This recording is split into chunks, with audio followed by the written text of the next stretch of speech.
اب مسئلہ یہ ہے کہ مسجد میں دوبارہ جماعت کرانا کیسا ہے۔ ایک مسجد میں جب جماعت ہو چکی ہو تو وہاں اس مسجد میں دوسری جماعت کرانا کیسا ہے شرعی طور پہ۔ یہ بات یاد رکھو، پہلے یہ طے کرنا کہ وہ مسجد کیسی ہے، کیسی سے مراد کس جگہ پہ واقع ہے۔ وہ مسجد اگر کسی محلے کے اندر واقع ہے اس کا حکم فقہاء نے اور لکھا ہے۔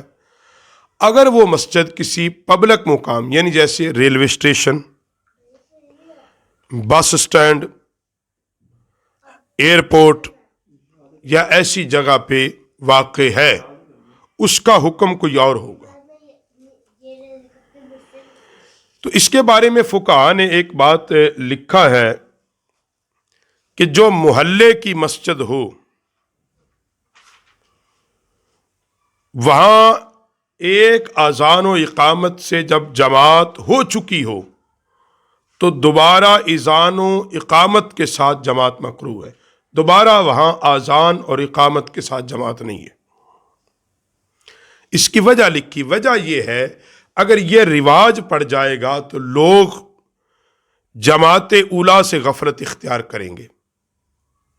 وہ کہیں گے ٹھیک ہے پہلی جماعت ہو جائے گی، دوسری میں شامل ہو جائیں گے، تیسری میں، اور دوسرا کہ اس مسجد میں پھر فتنوں کا وہ مرکز بن جائے گا۔ جیسے موجودہ دور میں ہے، ایک ہی محلے کے اندر اب 2-3 مسلک کے لوگ رہتے ہیں۔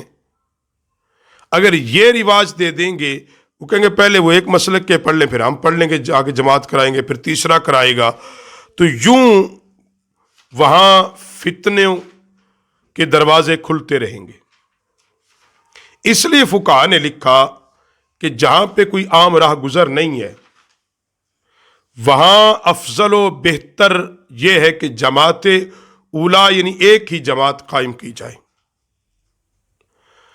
ایسی مساجد جو شارع عام پہ واقع ہو، یعنی جیسے ایئرپورٹ، بندرگاہ، اسٹیشن، بس اڈا، یا ایسی جگہ جہاں پہ قافلوں کی صورت میں لوگ آتے جاتے ہوں۔ جیسے علامہ ابن عابدین شامی رحمۃ اللہ علیہ نے رد المختار میں لکھا کہ حرمین طیبین کے اندر کہ جہاں ایک قافلہ آیا وہ گزر گیا، پھر دوسرا آیا ہے، پھر تیسرا آیا ہے، تو فرماتے ہیں وہاں ایک سے زائد جماعت کرانا جائز ہے اقامت کے ساتھ۔ ایک سے زائد جماعت کرانا ایسے مقام پر جائز ہے۔ ہاں اگر کسی محلے کی مسجد میں باقاعدہ امام اور مؤذن مقرر ہی نہیں، محلے کی مسجد ہے لیکن باقاعدہ طور پہ وہاں نہ کوئی امام متعین ہے، نہ مؤذن متعین ہے، نہ وہاں باقاعدہ وقت پر جماعت ہوتی ہے، تو ایسی مسجد میں بھی جماعت کرائی جا سکتی ہے، کوئی حرج نہیں۔ محلے کی مسجد میں اگر امام بھی متعین ہو، مؤذن بھی متعین ہو، تو وہاں جماعت اولیٰ کی اہمیت کو نظر انداز نہیں کرنا چاہیے۔ وہاں دوسری جماعت کو فقہاء نے مکروہ لکھا ہے، وہی جو میں نے شروع میں بات کی ہے کہ اس سے فتنوں کا دروازہ کھلے گا اور لوگ جماعت اولیٰ سے غفلت اختیار کرنا شروع کر دیں گے، اور یوں مسجد کی بربادی کا سامان اکٹھا ہونا شروع ہو جائے گا کہ آہستہ آہستہ وہ مسجد فرقہ واریت اور دیگر چیزوں کا مرکز بننا شروع ہو جائے گی۔ جو مسجد کے قائم اور قیام کا مقصد ہے اللہ کی عبادت اور با جماعت نماز کا قیام، وہ فوت ہو جائے گا۔